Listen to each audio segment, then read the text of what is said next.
ये मूर्ख राजकुमारी अचानक से हिरनी के सर पर जोर से नारियल मार देती है और उसके मासूम बच्चे को उठाकर जंगल के तालाब के किनारे एक गहरे गड्ढे में फेंक देती है।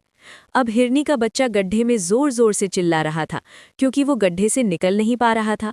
हिरनी अपने बच्चे की ऐसी हालत देखकर वो भी उस गड्ढे में कूद जाती है उसे बचाने के लिए, लेकिन गड्ढा बहुत गहरा था।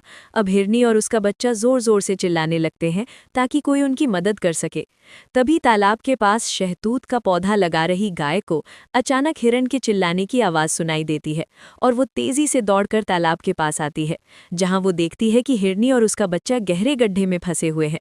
उसी पल गाय समझ जाती है कि इनको मदद की ज़रूरत है। फिर गाय हिरनी और उसके बच्चे को बचाने का उपाय सोचने लगती है और फिर गाय बिना रुके सुनसान रेगिस्तान में मदद के लिए दौड़ पड़ती है। कुछ दूर चलने के बाद गाय की नज़र एक चबूतरे पर विराजमान अनोखे शिवलिंग पर पड़ती है।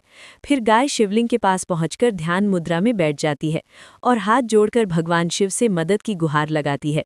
कुछ समय बाद गाय की करुण पुकार सुनकर महादेव प्रकट होते हैं और जब गाय उन्हें सारी बात बताती है तो गाय की बात सुनकर महादेव हिरनी और उसके बच्चे के पास जाते हैं और फिर महादेव अपने नीलकंठ स्वरूप में एक दिव्य हरी बांस की सीढ़ी का निर्माण करते हैं और उसे गहरे गड्ढे में उतार देते हैं और अगले ही पल हिरनी और उसका मासूम बच्चा सुरक्षित गड्ढे से बाहर निकल जाते हैं। फिर हिरनी और उसका बच्चा खुशी से नाचने लगती हैं।